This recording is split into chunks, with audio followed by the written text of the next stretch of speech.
مدنی صاحب، لمز کے بچوں میں تعلیم کم اور ٹک ٹاک اور یہ نیوز زیادہ جو ہے نا نظر آئی ہے۔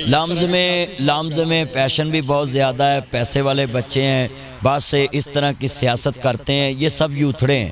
ان میں چند بچے ہیں جو پڑھنے آئے ہوئے ہیں، باقی تو سب یہ سیاست کرنے اور اپنے لیڈروں کو بدنام کرنے، اپنے سیاسی لوگوں کو بدنام کرنے، بس ان کی مرضی کا لیڈر ہونا چاہیے۔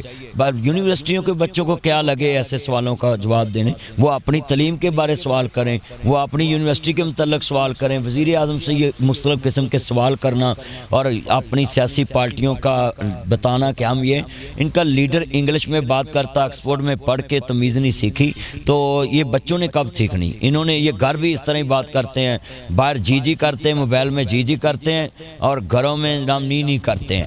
میں تو شیم فاریو کہوں گا کہ ایک وقت کے وزیر اعظم جو نگران ہیں ان کو اللہ نے عزت دی ہے، تو ان جیسے بچوں کے کہنے پہ تو نہیں نا ان کی کوئی عزت چھوڑ سکتا۔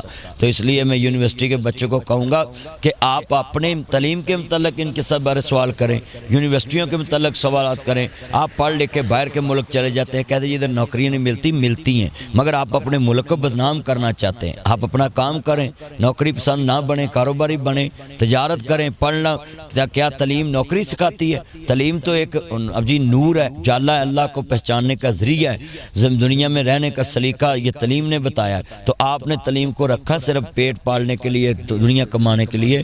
میں سب کو پیغام دیتا ہوں، یہ ہے ترقی۔ میاں صاحب کی موٹر وے کے جال بچھا دیے، پورے پاکستان میں ہم جاتے آتے ہیں، کہاں ہیں نیازی کے اتنے بڑے منصوبے؟ مجھے تو کٹے بچوں کے علاوہ کچھ نہیں، بانگوں کا اربوں روپیہ بانگ پہ انہوں نے خرچ کیا، منصوبہ ضائع ہوا۔ کہاں ہے اب بانگ بکری ان کی؟ یہ بانگ بھی جو جی جنگل لگاؤ، وہ جناب جلد گرین پاکستان انہوں نے منصوبہ بنایا، آج کہاں وہ درخت؟ سارے درخت کاٹ لیے گئے، کوئی جل گئے، کوئی کچھ کر لیا، کوئی لگائے تھوڑے اور بتائے زیادہ۔ میں ان سب کو پیغام دیتا ہوں کہ آپ ان بنارسی ٹھگوں سے بچیں، اور یہ جو الیکشن آ رہا ہے اس میں پاکستان کے مستقبل کی سوچیں، ان مداریوں ناڑیوں کے آگے نہ بچھیں، آپ اچھے لیڈر پہچانیں۔ جی تو مدنی صاحب، آج آپ کہاں پہ جا رہے ہیں؟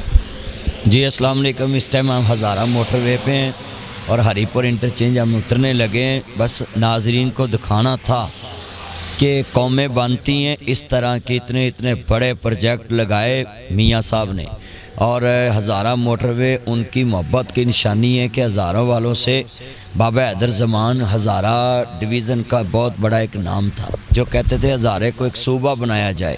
ہزارہ تحریک میں ان کا بہت بڑا نام ہے اور یاد رکھا جائے گا، اللہ ان کو جنت دے۔ یہ پہاڑوں کے بالکل جناب اعلیٰ دیکھیں، خوبصورت سین میں پہاڑ کاٹ کے یہ ہزارہ موٹر وے بنائی، اور پاکستانی بچوں کو کیا پتہ ہے کہ یہ مداریوں کے ہاتھوں میں آئے، اور مداریوں نے ان کو کہا کٹے پالو، مرغیاں پالو، بچے پالو، اور آپ کو جناب شہد لگا دیں گے بھنگ کے، ہم نے جنگل لگا دیے، بھنگ بیچو۔ یہ سارے منصوبوں پہ اربوں روپیہ ضائع کیا مداریوں نے، اناڑیوں نے، کھلاڑیوں نے۔ اور یہ لمز کے بچوں کو کیا پتہ ہے کہ ترقی کیسے ہوتی ہے؟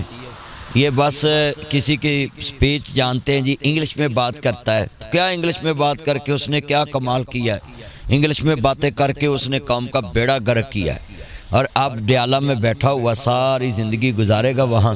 سیفر کیس میں وہ اندر ہے، پاکستان کے ساتھ غداری کے ساتھ وہ اندر ہے، پاکستان کی جو سلامتی کے مسئلے ہیں اس نے پبلک میں عام کیے۔ اور یہ ایسے قومیں بنتی ہیں کہ اپنی قوم کو جذبات دے کے اپنی سیاست کا الو سیدھا کیا جائے، یہ سیاست ہے۔ دیکھیں ہزارہ موٹر وے بنی ہیں، پورے علاقے کو اس کا فائدہ ہوا ہے۔ ہم اسلام آباد سے آدھے گھنٹے میں ہری پور پہنچ گئے۔ یہ ہوتا ہے ویژن، یہ ہوتا ہے لیڈر کے کارنامے۔ ناب جی پاکستان میں، پورے پاکستان میں یہ آپ کو دکھانے کے لیے میں موٹر وے انٹرچینج سے اترنے لگا تھا، تو میں نے کہا میں دکھاؤں اپنے چنوں کو کہ یہ میاں صاحب کی جناب اللہ جرم تھا کہ انہوں نے موٹر وے کا جال بچھایا، انہوں نے پاکستان کو اندھیروں سے نکالا، اور میاں صاحب نے پاکستان کو اتنے عظیم منصوبے دیے کہ ایٹمی دھماکہ کیا، اور کیا نہیں کیا، پاکستان کو ناقابل تسخیر بنایا۔ تو میں اپنے چنوں کو بولوں گا کہ آپ جتنے ہمارے چن ہیں ان کے منصوبے گنے۔ یہ صحت کارڈ اسلام آباد سے انہوں نے شروع کیا تھا، اور پورے کالجوں یونیورسٹیوں میں ترجمہ جو ہے جناب جو موجودہ گورنر صاحب ہیں بلیغ الرحمان صاحب، انہوں نے جناب اعلیٰ مجھے بتایا ہے کہ ہم نے اسلام آباد سے شروع کیا، اور پورے ملک میں یہ ہمارا منصوبہ تھا کہ ہر کلاس میں قرآن مجید ترجمے کے ساتھ پڑھایا جائے۔ مدنی